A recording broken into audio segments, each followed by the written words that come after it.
It's the Real News Network. I'm Sharmini Pires coming to you from Baltimore. The U.S. Vice President Mike Pence arrived in Israel on Sunday for a two-day visit. Prime Minister Benjamin Netanyahu praised Pence as a great friend. While speaking at the Knesset, Pence restated the U.S. plans to move the U.S. Embassy to Jerusalem before the end of 2019. This stirred up some members of the Knesset. It's deeply humbling for me to stand before this vibrant democracy. In the weeks ahead, our administration will advance its plan to open the United States Embassy in Jerusalem. And that United States Embassy will open before the end of next year. On to talk about this with me today is Shir Hever. Shir is our correspondent covering the Middle East, Israel and Palestine in particular, but he's based in Heidelberg, Germany. Thank you so much for joining us today, Shir. Thanks for having me, Sharmini. So, Shir, let's start off with that particular statement at the very end of the speech Pence gave at the Knesset in Israel, declaring that the U.S. Embassy will move to Jerusalem no later than the end of next year. What do you make of that statement, and how was it received in the Knesset and beyond?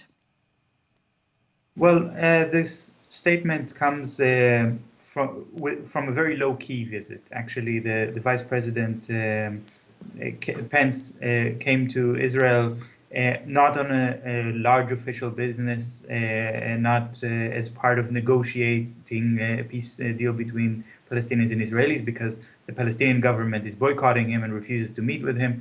And he was only met by the Minister of Tourism at the airport, so that was not a very big ceremony.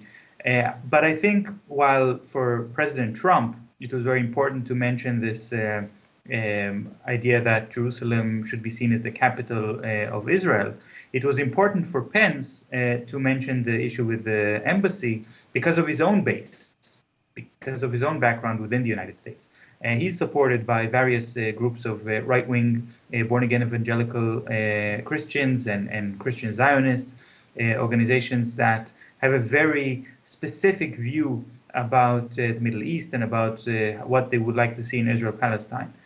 His statement about the moving of the embassy is not something that was made despite of how divisive it is and how dangerous and explosive it would be to move the embassy from Tel Aviv to Jerusalem. It was done because it's so divisive and explosive. It was done in order to promote more conflict and prevent any kind of political cooperation between Palestinians and Israelis. In fact, many of these Christian Zionist groups are spending a lot of money in supporting various groups within Israel or within Israeli-occupied territory. And the money that they're spending usually goes to the most extreme and most violent groups because they're trying to foment crisis and foment conflict as part of a theological perspective, that Armageddon will come when there will be a great battle between Jews and Muslims, and then both sides will basically kill each other off, and the Christians will win. For a lot of Israelis, this is perfectly clear. And the Israeli government understands that Mike Pence is not seeking their benefit. He's seeking his own benefit and the benefit of his base. But the Israeli government is following very closely what's happening in the United States in terms of the investigations against President Trump and the allegations and the possibility that Trump will be impeached. And they know that there is a good chance that Mike Pence will become the next president of the U.S., so they don't want to alienate him at this point. So, of course, they're praising everything he says, but even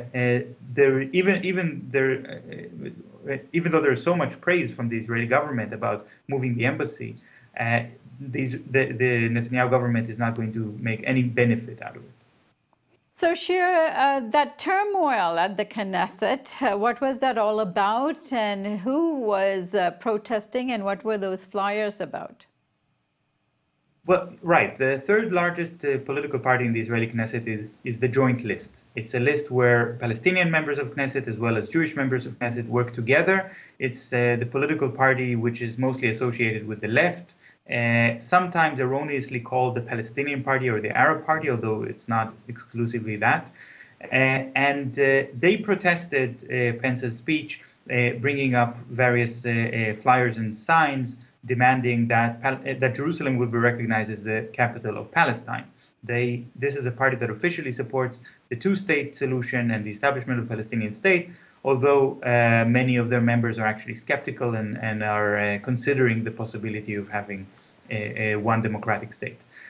But once they stood up and held up those signs, they were immediately pushed out with some amount of violence by the Israeli security, by the Knesset security forces. And I think that showed very clearly and immediately that Mike Pence's statement that he's standing in a vibrant democracy is nonsense. Because it's not a democracy if members of the Knesset are not allowed to speak out if they're from a certain national group or certain religious group. And just because they're not part of the ruling Zionist majority, they could be kicked out of their own parliament for making a statement, a silent statement, by the way. They were just holding a sign. They were not even disrupting the speech. So that was a very strong form of protest. I should also say that for the United List, this is not an easy issue because they are members of the Israeli Knesset and they've all sworn allegiance to the Israeli state. And they meet in Jerusalem, in the Knesset. And so they were asked in the Israeli media, how can you protest the statement that Jerusalem is the capital of Israel if you yourself work in the Knesset, which is in Jerusalem? And the answer that Ahmed Tibi, one of the members of this party, said is that, well, I'm not Donald Trump. And when the president of the United States makes a statement about Jerusalem being the capital of Israel, it's a very damaging statement. And we are actually fighting for equal rights of Palestinian citizens within Israel. But what Trump is doing is promoting conflict between Israelis and Palestinians altogether. Shir, are there any plans for Vice President Pence to meet with the Palestinian government, as it is usually done when there is a dignitary visiting Israel in this way? Pence wanted to meet with the Palestinian government, but the Palestinian government decided to boycott Pence. And I think that's a very interesting development. We've never seen something like this, where Mahmoud Abbas actually said he refuses to meet Pence. This is because of a lot of pressure coming from the ground, from Palestinians who are very offended by Trump's statement about the capital and by Pence's statement about the embassy.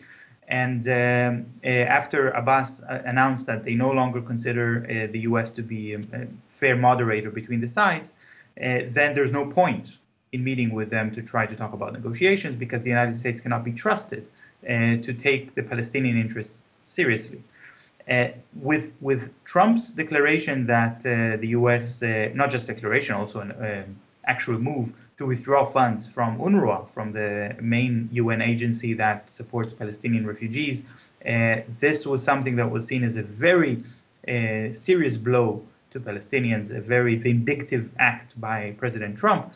But we've just seen that Britain and Norway are stepping up and filling that gap, and they vowed to increase their funding of UNRWA to prevent a humanitarian catastrophe among Palestinian refugees. This actually makes the United States increasingly insignificant and unimportant in the peace process, or whatever remains of the peace process. And it actually makes it a little bit more realistic for Palestinians to demand international recognition, to level the playing field just a little bit. And that is actually something very hopeful. So in terms of undermining plans of U.S. politicians such as Mike Pence, hoping to see more war in the region. All right, Shir, I thank you so much for joining us today. Thank you. And thank you for joining us here on the Real News Network.